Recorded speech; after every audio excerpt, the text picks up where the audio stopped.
জীবনের গল্প অনুষ্ঠানে আমাদের ক্যামেরার সামনে বসে আছে অসহায় মেয়ে। তার কাছ থেকে জানতে চাই তার জীবনের গল্প। প্রথমে জানাই সালাম, আসসালামু আলাইকুম, কেমন আছেন? ওয়ালাইকুম আসসালাম। জি ভালো আছি, আপনি ভালো আছেন? আলহামদুলিল্লাহ ভালো আছি। তো আপু,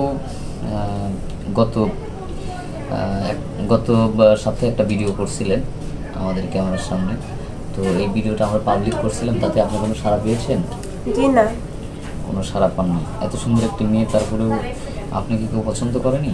না পছন্দ করেনি না? না, তাতে এটা কি আসলে মানে আমাদের কোনো সমস্যা, না আপনার ভাগ্যের সমস্যা? কোনটা বলতে ব্যর্থতা? পারতেছি না। আমাদের ব্যর্থতা না আপনার ব্যর্থতা, কোনটা বলতে পারি না। বলতে পারেন না, তাই না? জি সমস্যা নেই, এক সময় না এক সময় সারা পাবেন। যেহেতু আবারও আমাদের ক্যামেরার সামনে আসছেন, তারপরে দর্শক বিন্দুদের কাছে আবার পুনরায় আপনার নামটা জানতে চাই। আপনার নাম কি? আমার নাম মায়া। আপনার নাম মায়া। আপনার বাড়ি কোথায়? রংপুর। রংপুর। আপনার পরিবারে কে কে আছে? বাবা মা, আমরা 3 বোন। 3 বোন। বাইনি? জি না, বাবা আছে, মাও আছে? আছে। বাবা কি বয়স্ক হয়ে গেছে? জি বয়স্ক। কাজ কাম করতে পারে এখনো? পারে না, টুকটাক। টুকটাক। তো আমাদের ক্যামেরার সামনে আসছেন সাহায্য সহায়তার জন্য, না আসলে একজন ভালো মনের মানুষ পাওয়ার জন্য?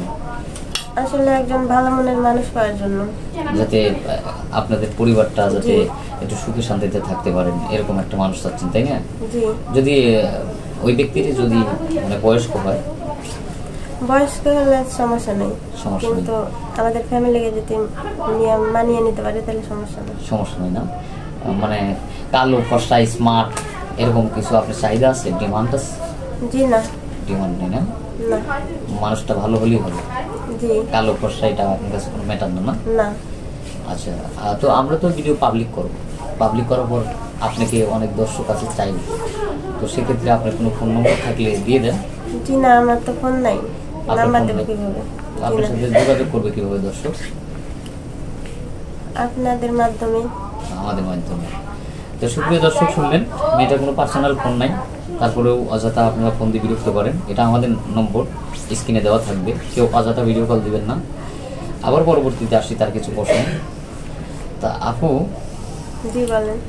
আচ্ছা, মনে করেন আপনার এমন একজন ব্যক্তি আপনাকে হয়তো বিয়ে করলো, একটু বয়স্ক লোক, কিন্তু তারপরে মানুষের কিন্তু একটা স্বপ্ন থাকে, হয়তো স্বামী আপনি নিয়ে ঘুরতে যাবে, এবং আপনার মানে প্রিয় মানে কোন জায়গাটা আপনার ভালো লাগে যে স্বামীর নিয়ে আপনি ঘুরতে যাবেন, এরকম একটা স্বপ্ন আছে কিনা? স্বপ্ন আছে, কিন্তু বলতে পারতেছি না কি হয়। কিন্তু আমার স্বামী ভালো হলে তো সব জায়গায় যাওয়া যাবে। সব জায়গায় আপনার কোনো ডিমান্ড নাই, স্বামী যেখানে নিয়ে যায় সেখানেই যাবেন? আমি সেখানে খুশি। আচ্ছা, তো যাই হোক, আমরা আর স্কিপ বাড়াবো না। মেয়েটা খুবই অসহায়, খুবই গরিব একটি ফ্যামিলির মেয়ে। তার বাবা মা আছে, কিন্তু বয়স হয়েছে, কাজ কাম করতে পারে না, যৌতুকের কারণে তার বিয়ে হয় না, এই জন্য আমাদের এখানে আসছে। তো যদি কোনো ভাই সহৃদয়বান ব্যক্তি এটাকে, এই মেয়েটাকে যদি যৌতুক ছাড়া বিয়ে করতে চান, তাহলে আমাদের সাথে যোগাযোগ করবেন। অবশ্যই চেষ্টা করবো তার সাথে যোগাযোগ করার জন্য। সেই সাথে সবারই শুভকামনা করে আমি শেষ করছি। আল্লাহ হাফেজ।